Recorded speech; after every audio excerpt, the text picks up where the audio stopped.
Radio ನೀವು ಕೇಳ್ತಿರಲಿಲ್ಲ. ತುರ್ತು ಪರಿಸ್ಥಿತಿಯಲ್ಲಿ ಕೂಡ ಇಷ್ಟೊಂದು ರೀತಿಯಿಂದ ರೇಡಿಯೋ ಉಪಯೋಗ ಆಗಿರಲಿಲ್ಲ. ಈಗ ಹೊಸ ಸರ್ಕಾರ ಬಂದು 3ನೇ ವರ್ಷ. ನಾನು ಒಂದು ಮಾತು ಬರೆದೆ, ನರೇಂದ್ರ ಮೋದಿಯವರು ಅವ್ರಿಗೆ ಜನರ ಬಗ್ಗೆ ಆಸಕ್ತಿ ಇದ್ದರೆ ಈ 2 ವರ್ಷ ಅವರು ಅಧಿಕಾರಕ್ಕೆ ಬಂದಿರಲಿಲ್ಲ, ಇನ್ನೊಂದು 6 ತಿಂಗಳು ಕಳೆದ್ರಿಂದ ಏನು ನಷ್ಟ ಆಗ್ತಾ ಇರಲಿಲ್ಲ. ಅವರು ಆಚರಣೆ ಮಾಡ್ತಾರೆ. ಜನರು ಮಳೆ ಆಗದೆ, ಊಟಕ್ಕೆ ಗತಿ ಇಲ್ಲದೆ, ಕುಡಿಯೋ ನೀರಿಲ್ಲದೆ ಪರಿತಪಿಸುತ್ತಿರುವಾಗ ಈ 2 ವರ್ಷದ ಆಚರಣೆಗೆ ಲಕ್ಷಗಟ್ಟಲೆ ಕೋಟಿಗಟ್ಟಲೆ ಹಣ ಖರ್ಚು ಮಾಡಿ ಆಚರಣೆ ಮಾಡೋದು ಸರಿ. ದಾವಣಗೆರೆಯಲ್ಲಿ ನರೇಂದ್ರ ಮೋದಿ ಬಂದಿದ್ದರು, ಅಲ್ಲಿ ಅವರು ಆಚರಣೆ ನಡೀತು. 30 ಕೋಟಿ ರೂಪಾಯಿ ಖರ್ಚು ಮಾಡಿದ್ರು. ಏನು ಸಾಧನೆ ಆಯ್ತದ ಹೇಳ್ರಿ ದಯವಿಟ್ಟು, ಏನರ ಸಾಧನೆ ಆಯ್ತದ? 200 ಕಡೆ ಆಚರಣೆ ಮಾಡಿದಂತ ಪ್ರತಿಯೊಂದು ಕಡೆ ಇದೇ ಬರಬೇಕು. ಮತ್ತು ಭ್ರಷ್ಟಾಚಾರ ಅಂದರೆ ನಮ್ಮ ಅಲ್ಲೇನು ಭ್ರಷ್ಟಾಚಾರ ಅಂದರೆ.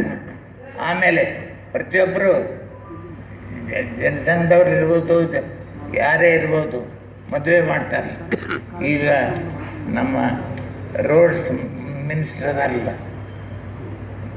ಮರಾಠವಾಡ ನಿತಿನ್ ಗಡ್ಕರಿ ತಮ್ಮ ಮಗನ ಮದುವೆಗೆ 50 ಕೋಟಿ ರೂಪಾಯಿ ಖರ್ಚು ಮಾಡಿದ್ರು. ಎಲ್ಲಿಂದ ಬರ್ತೀವ್ರಿಗೆ?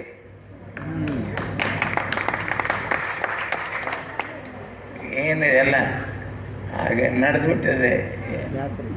ಉತ್ತರಾಯಣ ತೇರು ಇದು ಯಾವಾಗ ನಿಲ್ತದೆ ನೋಡಬೇಕು ಈ ತೇರು.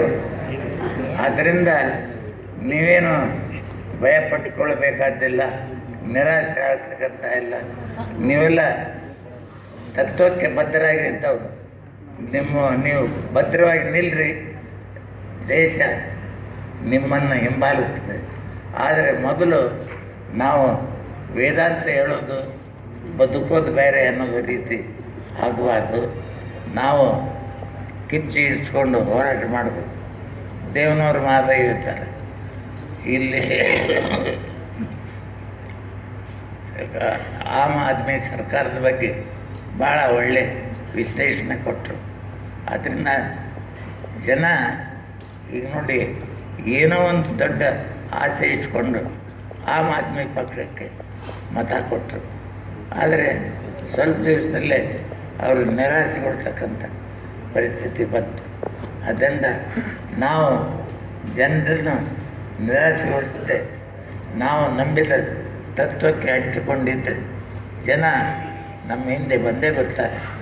ಇದರಿಂದ ಒಳ್ಳೆಯದಾಗ್ತದೆ ಅನ್ನೋ ನಂಬಿಕೆ ಅವರಲ್ಲಿ ಮೂಡ್ತದೆ.